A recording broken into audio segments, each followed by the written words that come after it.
As many of you may already know, there are many misconceptions that surround Africa. These misconceptions are often negative and include things such as believing all Africans are primitive or less human. This is problematic because Africa has contributed to world societies in a number of different ways.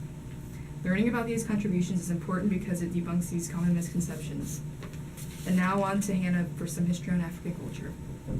Africa has a diverse culture that has been formed over many years through the influence of many people groups and religious groups. For example, the rise and fall of several African states within West Africa is a prime example of this. Ghana, Mali, and Songhai occupied the same area of Africa throughout different time periods, and each of them left their mark on Africa in different ways.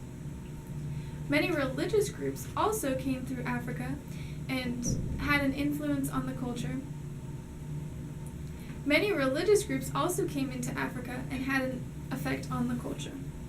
Overall, Africa has a rich, diverse culture that has been created over many years with the influence of many different people groups. Now, on to Sierra with some history of art. Hi, thank you, Hannah, so much for introducing me. Okay, so today we are going to talk about the lovely art from Africa. So as you guys know, back in the day, art was originated from Africa. Did you know that? I didn't know. Really, you didn't? I didn't know. Oh my gosh, let me tell you some fun stuff. Okay, so back in the day, the Egyptians pretty much, they built like these tombstones or something like that, just in case you didn't know. So they built that. Now, so also back in the day, you probably didn't know, so they always say that the Greeks, or the Greek, whichever one, they pretty much originated all the art stuff and formed it and all.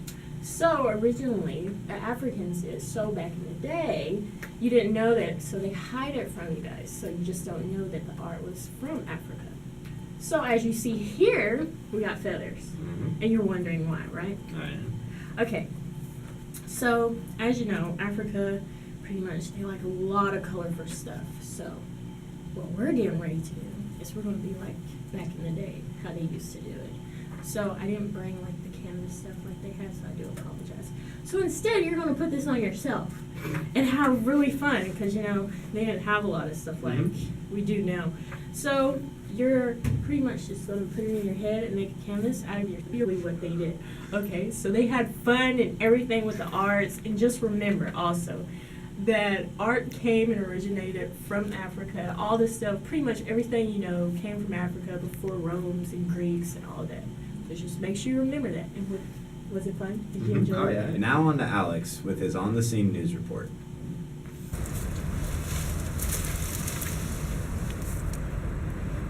Thanks, Sierra. As you all know, Africa is full of tons of lions and tigers. But did you know that Africa is also where the human species was born? Africa has served as a place for discovery for many fields, including anthropology and archaeology in more recent times. For example, scientists have recently found evidence showing that the Sahara Desert was more than once full of streams, a very different place than what we know today. Africa is like really important to our understanding of the world, and surprisingly, not full of sand. Back to you. Thanks, Alex. It certainly is a beautiful day out there today. 78 degrees and sunny with a nice breeze to keep you cool. Perfect weather to get out there and experience the annual anti-racism walk, which is in support of combating the perpetuation of racism and the stereotypes that support it.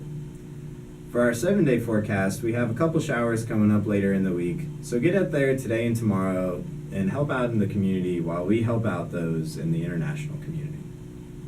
And make sure you wear sunblock outside, y'all. And thanks for watching Cash News! Woo! That's it! That's right.